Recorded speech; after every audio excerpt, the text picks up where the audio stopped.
Are Madhavan की नई film GDN का ट्रेलर आने के बाद एक नाम अचानक चर्चा में आ गया है, जीडी नायडू। लेकिन सवाल यह है, आखिर कौन थे जीडी नायडू? एक ऐसा भारतीय जिसकी मुलाकात महात्मा गांधी, सुभाष चंद्र बोस और नोबेल विजेता वैज्ञानिक सीवी रमन जैसे लोगों से हुई। जर्मनी की यात्रा के दौरान उनकी मुलाकात एडोल्फ हिटलर से भी हुई। उनके काम की सराहना भारत के महान इंजीनियर सर एम विश्वेश्वरैया ने भी की। सिर्फ तीसरी कक्षा तक पढ़ने वाले इस एक शख्स ने आगे चलकर ऐसा क्या कर दिया कि दुनिया उन्हें इंडियाज एडिशन कहने लगी।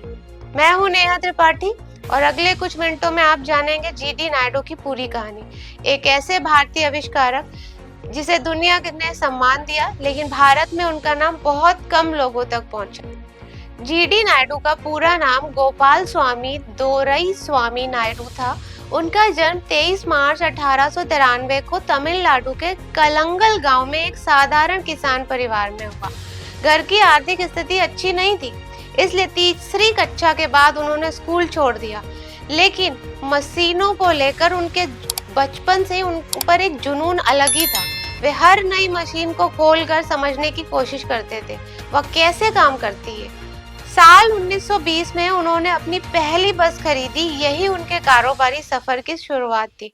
कुछ ही वर्षों में उन्होंने यूनिवर्सल मोटर सर्विस यानी यूएमएस की स्थापना की, जो दक्षिण भारत की सबसे बड़ी निजी बस सेवाओं में गिनी जाने लगी।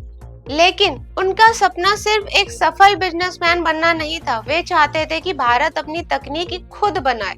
उन्होंने यूरोप, इंग्लैंड, जर्मनी, अमेरिका और जापान की यात्रा की। वहां नई मशीनों और तकनीकों का अध्ययन किया। भारत लौटकर उन्हें भारतीय जरूरतों के हिसाब से विकसित करने की कोशिश की। भारत लौटकर उन्हें तकनीकी जरूरतों को उनके हिसाब से विकसित करने की कोशिश की। उन्होंने इलेक्ट्रिक मोटर के स्वदेशी निर्माण को बढ़ावा दिया। इलेक्ट्रिक सेविंग रेजर, कैमरा उपकरण, वोट रिकॉर्डिंग मशीन, कृषि मशीनों और कई औद्योगिक उपकरणों पर भी काम किया। उनके नाम 100 से अधिक तकनीकी प्रयोग और कई उपयोगी मशीनों के विकास का उल्लेख मिलता है। यही वजह थी कि लोग उन्हें इंडियाज एडिशन कहने लगे। नायडू ने हथियार उठाकर आजादी की लड़ाई नहीं लड़ी। उन्होंने भारतीय उद्योग और स्वदेशी तकनीक को बढ़ावा देकर उस व्यवस्था को चुनौती दी जिसमें भारत विदेशी मशीनों पर निर्भर था। ब्रिटिश प्रशासन के साथ टैक्स और कुछ नीतियों को लेकर उनके विवाद भी हुए। दावा किया जाता है जीडी नायडू ने भारत की पहली कार बनाई थी, लेकिन सरकार ने उसे रोक दिया। उन्होंने कार और ऑटोमोबाइल तकनीक पर कई प्रयोग किए थे। 4 जनवरी 1974 को जीडी नायडू जी का निधन हो गया, लेकिन उनकी सोच और उनके काम का असर आज भी कोयम्बटूर के उद्योगों और तकनीकी संस्थानों में देखा जाता है।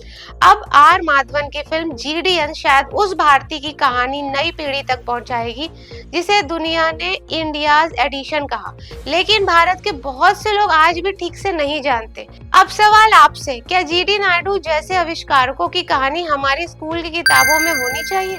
कमेंट में अपनी राय जरूर बताएं। धन्यवाद।